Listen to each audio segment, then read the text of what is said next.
हुकूमत तेलंगाना ने डिग्री कॉलेजों में कॉन्ट्रैक्ट और आउटसोर्सिंग की बुनियाद पर 2858 असामियां भरने के अहकाम जारी किए हैं।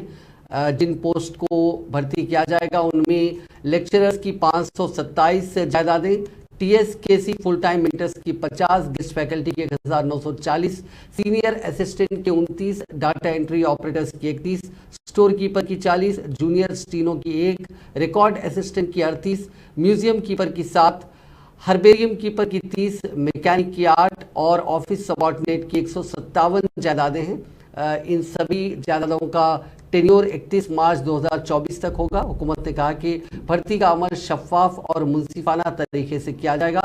अहल उम्मीदवार Telangana state council for higher education की वेबसाइट पर दीगर तफसीलात हासिल कर सकते हैं और दरख्वास्त दे सकते हैं।